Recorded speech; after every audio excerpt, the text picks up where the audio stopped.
So we'll first start off at this home screen, and I'll go by order of unit and tell you the most important calculator functions. So for unit 1, I'll cover entering data in a table, one variable statistics, and making plots and graphs. So first of all, let's start off with entering data in a table.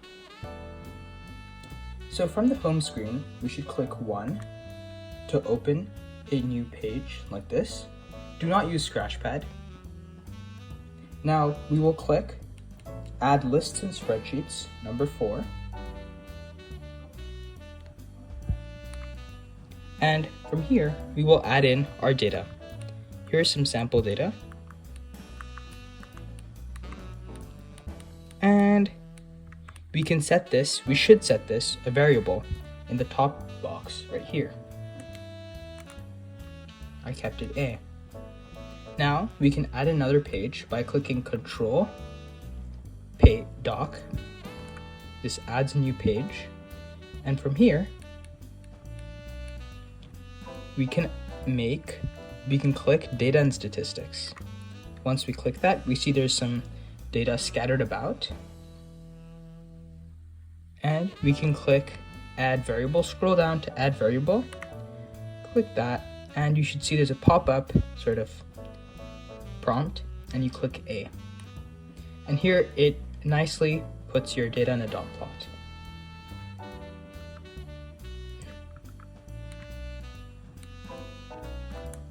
Now we can go back to our spreadsheet by clicking in the tabs.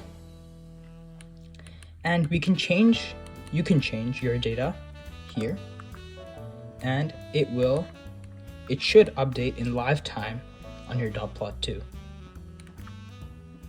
Now, say we want to make, and this is one variable statistics, just to be clear.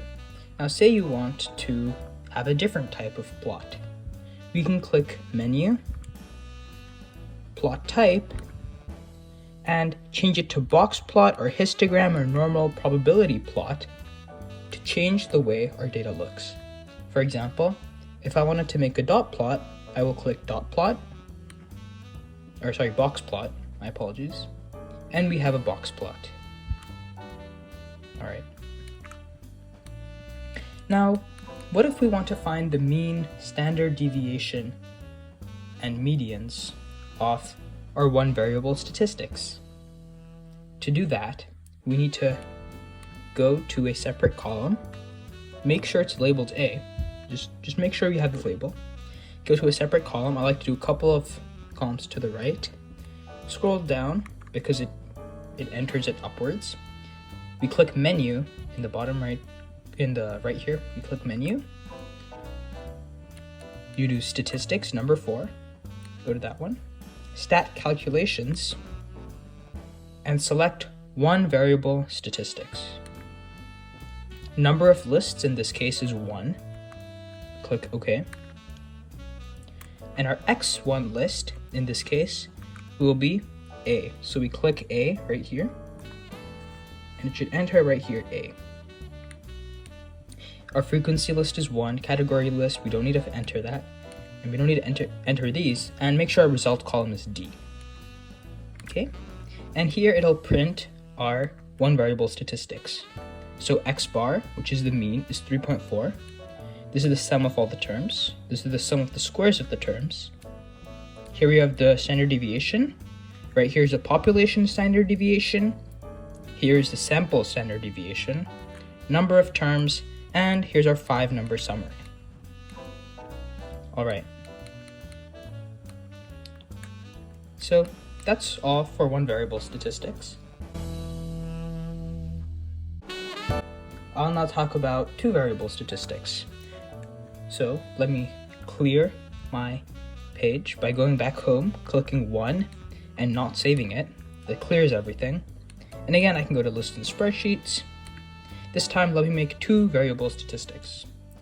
So I'll put in some random numbers for the X values, and then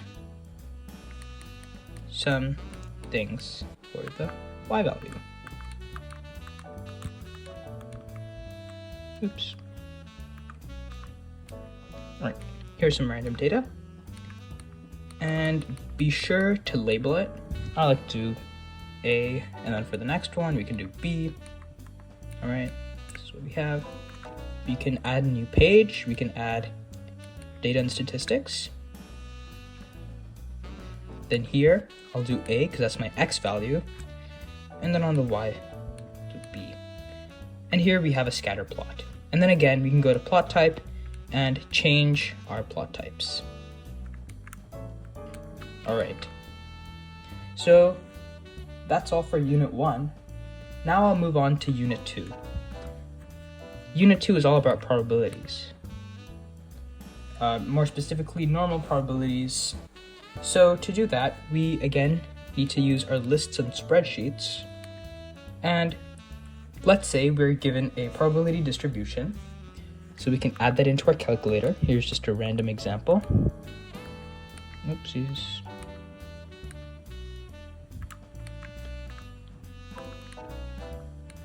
All right. And then we can write the corresponding probabilities in the section below. All right.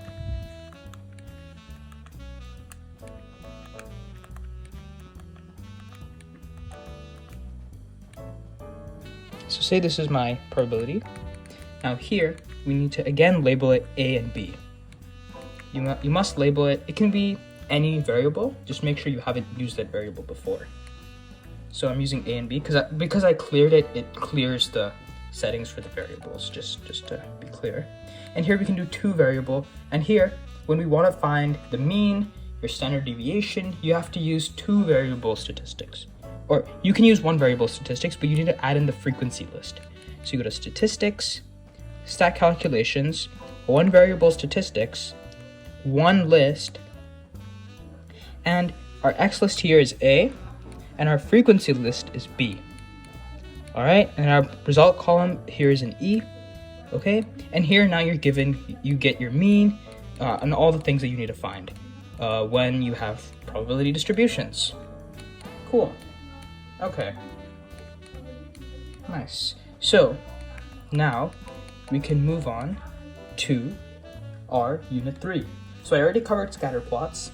Now I'll talk about correlations, so finding your R values and R squared values, and finding regressions. So let me just make some new two variable data.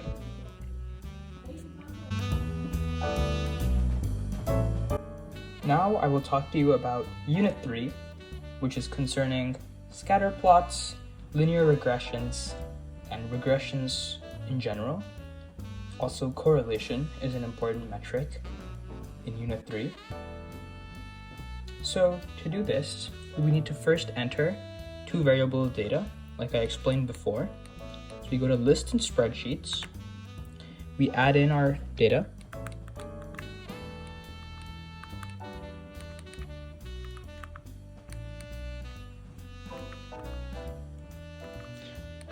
Make sure that you have good data. It's important. Let me re-enter it.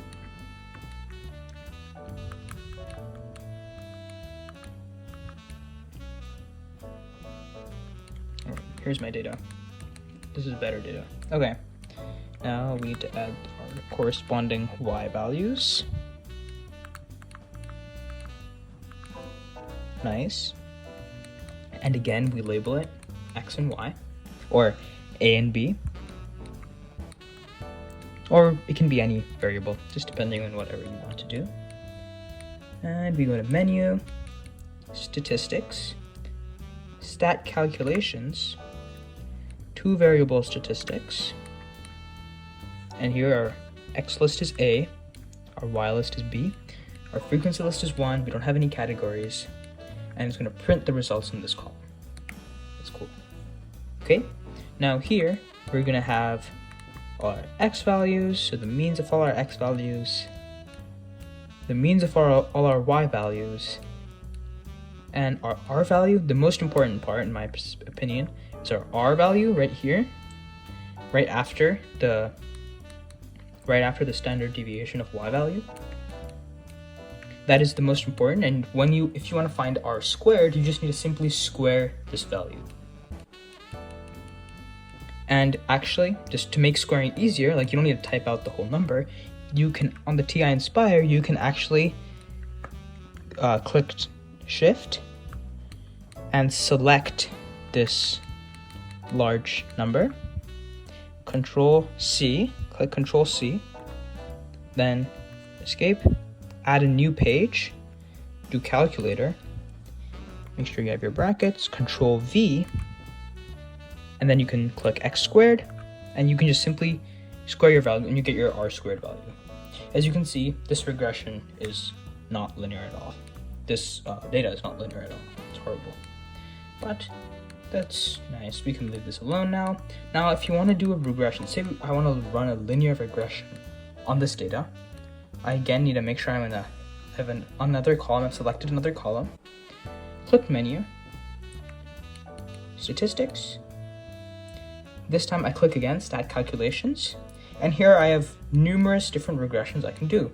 You can see 3, 4, 5, all of them, almost all of them are regressions. We have linear regressions, we have your quadratic regressions, cubic regressions, quartic regressions, power regression, exponential regression, logarithmic, so on and so forth.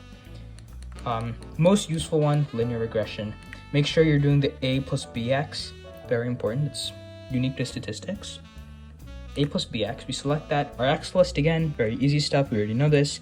A, b, we can save your regression equation to a particular column. Frequency list is 1, it's right here. Okay, this is okay because it's just overlapping the data, so it's fine. And here we get our regression equation. So what does that mean? We have our a value right here. This is the y-intercept. This is our slope because b from this equation. We have our r squared value, so I don't even need to square it. You can simply run a regression and find your r squared. You have your r value, you have your residuals, and yeah, that's it. You get all of that stuff, the good stuff. And you can similarly do these functions on other regressions like power regression, sinusoidal regression, quartic, cubic, etc., etc. All right. Now, Unit 4. There's nothing much on the Ti-nspire to cover, so I'll go straight to Unit 5, where we have like doing more probabilities. This is more in-depth probabilities, and that's very important. And there's a lot of useful Ti-nspire functions which you can use. So first of all, if we want to find a binomial value, so for instance, what is like 5 choose 2, we have a function in our calculator which can calculate that for you. So we're on our normal calculation page, calculator page. To get that page, I'll just remind you, you click Control plus and you're presented with this drop down menu, and you do Add Calculator. All right, now we click Menu, we go to Probability, and from here you can do permutations and combinations, and you can do combinations, and this is your 5 choose 2 NCR, and here you will fill it out in this sort of format. So if you're doing 5 choose 2, you would do 5, comma 2, and here's your value, 10. All right. Also here, you have various different operations that you can use. Like, this is a little bit off topic, but you can, if you're for some reason given a list and you want to find all these different, you want to do, I don't know, sorted by ascending, sorted by descending, you also have these functions you can use in your calculator. So that's pretty cool in my opinion. And also you can do regressions here. Pretty cool. Yeah. All right, that's the main thing. And I already talked about using a probability distribution on the Ti-nspire. Again, you're adding in decimal values for your on the side, and you're setting that as the frequency list. Alright, so now I'm going to move on to Unit 6, which talks about binomial, like you have binomial distributions, geometric distributions, and to do this, we can use a function on our calculator, which is called binomial distribution, geometric distribution. And also I'll just tell you about normal distribution. So here we go to here. So again, you need to go to your drop-down menu, click menu on your calculator page, go to statistics, distributions, and here you have all your different distributions. You have normal distributions, you have, if you look a bit more down, these are various different distributions, but you have binomial distributions, you have inverse binomial, geometric distributions. Now, let's start off with a normal distribution. It's the easiest. So we want to do, now there's going to be generally there's always two sort of options available. There's normal CDF or normal PDF. Now we want to do normal CDF or geometric CDF or binomial CDF because that finds the area under the curve. That's what we want. That's what we want to do. PDF basically finds the probability at that point. That's generally not what we're trying to do. So say we want to find the area under the curve. For a normal distribution, we click normal CDF. We're given a lower bound. Say I want to find something which is it's the probability of something less than 2, for instance. So I click my upper bound is 2, and my lower bound, unfortunately there's no negative infinity in the Ti-nspire, so you just need to put in a very small value. So 9 E99999 works, or you can, to do it yourself if you want to know, you click -9, and then there's an EE button down here. You click that because that raises to the power 10 and do multiple numbers. And this is your standard deviation, and here's your mean and here's your standard deviation, and you can fill that out depending on what the question is giving you. In this case, it's just 0 and 1. And here's your probability, so that's cool. And you can similarly do that with a geometric and a binomial distribution. Let me just show you one of them. So you go to stat calculation, distributions. Say I want to do binomial distribution. Number of trials you'll put in, let's say we have 10. Probability of success, let's say it's 0.1. And then here you will have your lower and upper bounds. Yeah, something like this. And then you can find it. And there's also an inverse function. So as you can imagine, you have an area, and from the area, you can find the score or the number. So for instance, we go to statistics, distributions, inverse normal. You can find an area, let's say 0.5, and then you can find, you can find your mean. So in this case, it's 0. This is the mean because it's 0.5, right? You can get the corresponding value. All right, that's pretty cool. Now, Unit 7, I don't think there's anything for me to cover on the TI specifically. So I'll move on to Unit 8, and from this point onwards, the TI is very crucial when you're trying to find the probabilities for inference. So for one sample confidence intervals, we can make them on your Ti-nspire. So say you're given an MCQ question on the AP Statistics exam, and you should not be writing out or manually by hand calculating your confidence interval. Rather, you should use a Ti-nspire to quickly generate the confidence interval for you. So to do that, we make sure we have menu. We click menu to get our drop-down value. Go to statistics, number 6, statistics. Go to confidence intervals, and you can make various intervals. So if you're doing it for proportions, you will use Z interval. For means, you will use T interval. So if you're doing Z interval, you do not want to do data, you want to do stats. In data input method, you do stats because we're putting it in ourselves, right? Unless you have some data which you need to make into a confidence interval, that's a different story. But in this case, we're using stats. We're going to click OK. And here you'll put in your standard deviation, X bar, your N value, right? Your sample size, and your confidence level. So 95% confidence level. You can change that 99%, so on and so forth. Now, you may be thinking, why should I put in sigma? Like, can't it just give it to me, right? Because you need to do all those calculations to find sigma. So in that case, there's an even faster way, which I would recommend doing.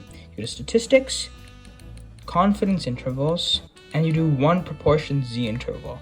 That it's really easy. You just put in your successes, right? And you just put in like your sample size, put in your confidence interval, and you're done.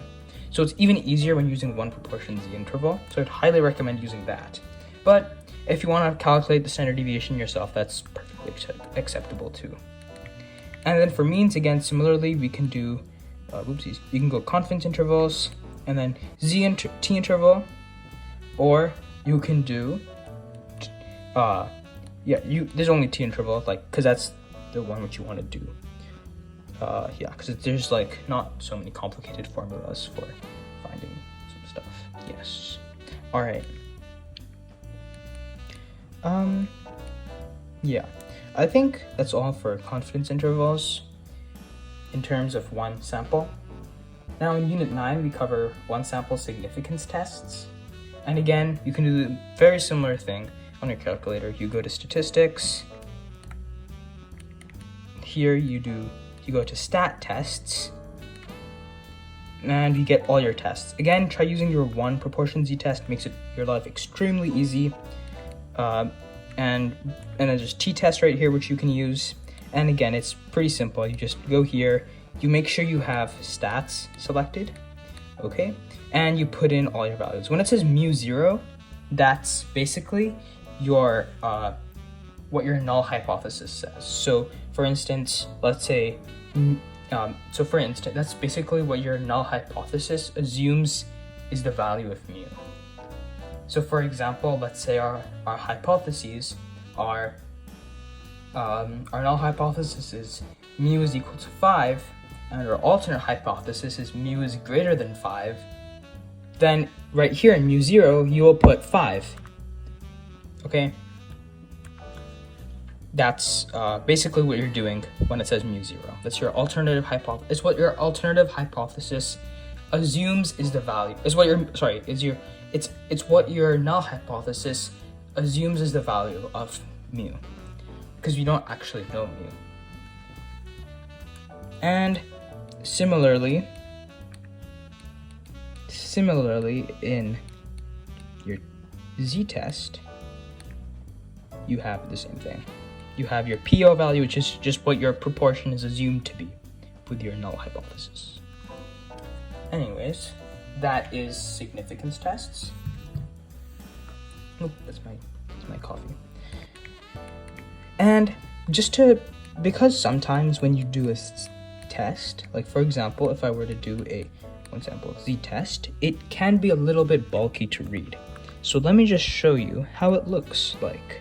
So let's say the number of successes is, let's say it's 10, and we have 100, 1,000, okay, no, 100. And we're just saying it's not equal to whatever is the proportion. It's our alternative hypothesis. You just need to set that, click OK.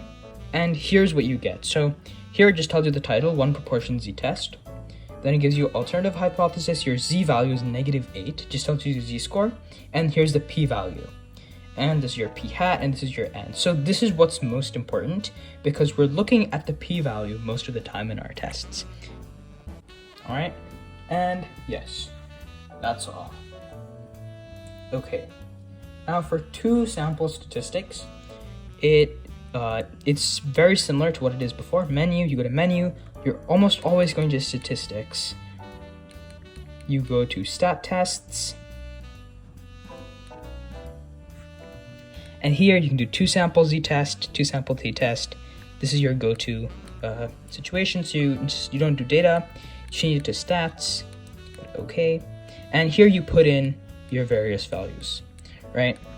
So your mu1, mu2, x1, n1, x2, mean 1, mean 2, right? And then n2, so on and so forth. And your alternative hypotheses, you can enter all of that, and okay. And you will get a very similar output to this, and I'll tell you your p-value. Just go searching for the p-value. Now, when you do your confidence intervals, you can again find your 2 sample z interval, 2 sample t interval. You want to be using those to find a 2 proportion z interval. You might also want to use that because that's more easier actually. So use a 2 proportion z interval instead. Try to use proportion z interval if you have to use a z interval, because those are easier. But yeah. Anyways, now if a question is like, what's the mean difference? Just assume it's always going to be, if it says mean difference, that is the same thing as a 1 sample t interval or t test. All right. Now let's move on to unit 11, which is all about chi-square. So we have goodness of fit, independence on homogeneity. So to find we can do all of these tests on the Ti-nspire also, and you don't even need to find the value of chi-square. Like if you have already found the value of chi-square, there is always a chi-square CDF function to find the area under the curve, which can be found under distributions. You should be going to that when you're writing out your 4-step process for chi-square. But if you want to do it fast, you're kind of bored, you go to, chi-square goodness of fit, chi-square two-way test, whatever you need to do to reach there, right? You do that, and you write your observed list, your expected list, degrees of freedom, and then you're good. Now, I know for chi-square goodness of let's go back to statistics. For chi-square two-way test, you have a table. So you have observed matrix. So when you do that, you should need to make a matrix. So to make a matrix in the Ti-nspire, you click this button right here, and you get all these options. So you can go to this 3x3 table, number of rows. Make this. I like to make it, 2, 3, and then 2. Oopsies, 2. Okay, we have this matrix, right? Now we can put in our values. I don't know if this is right. This 3. Nice. And we put in our values. Now make sure your cursor is right before it. So as you can maybe see, my cursor is blinking because it's right here. Now we have to set it a variable. Now we've already used A and B multiple times. I'll use C. So you click C, and then we click Control and the same button which we clicked to make the matrix right here. So we get this sort of like this 2 dots and an equal sign. And it should just output the exact same matrix. So what this is doing is it's storing the value of the matrix to C. All right. So now we click Menu, and you go to Statistics, you go to Stat Tests, Two-way test, and you put in C. Okay. And here it gives you your p-value, your chi-square value, and everything that you need. So those were just the things to do with Unit 11, right? Because the other things are really easy to find and very, in my opinion, intuitive to use. So hopefully this video was helpful, and I'm pretty sure I covered all the functions that you need for the AP Statistics exam. All right, thanks a lot, guys.